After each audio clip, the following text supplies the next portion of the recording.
Welcome to Study Loop.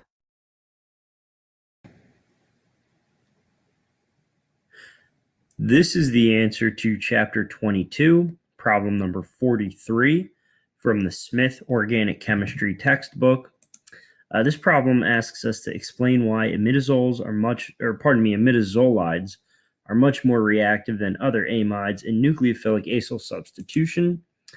Okay, and so what I've drawn here is basically so starting from an imidazolide and being nucleophilically attacked, and so the imidazole ion is going to be kicked out, and the nucleophile will replace it in the new carbonyl.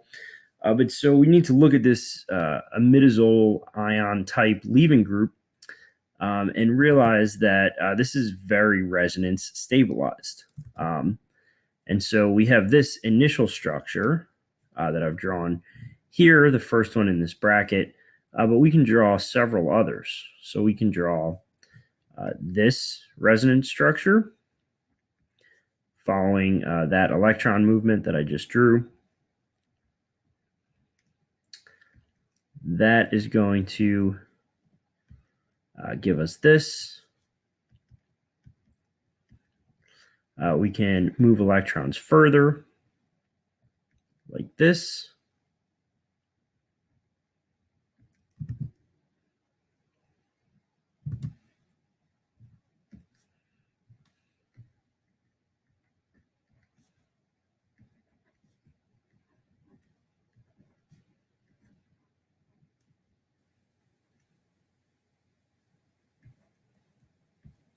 So now our lone pair is here on this carbon. We can move electrons further like this.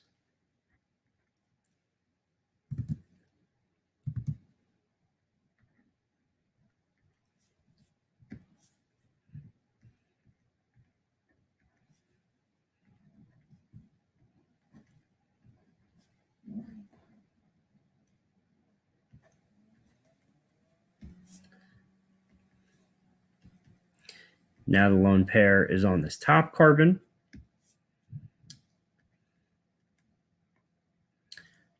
And we also have the resonance structure that is going to look like this. So if these electrons add in here, and these electrons go here,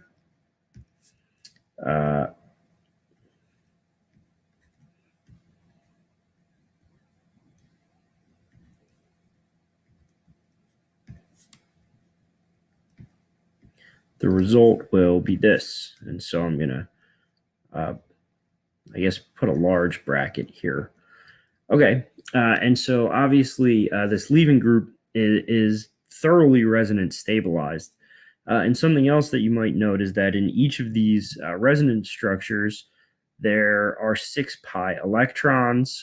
This is a fully conjugated system, and it's a planar ring.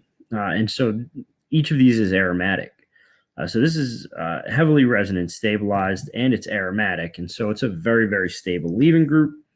And since it's so stable, it's much more, quote unquote, willing to leave than a typical nitrogen functionality in an amide. And so that's what makes these imidazolides so much more reactive than a typical amide. Okay, and that's the answer to chapter 22, problem number 43.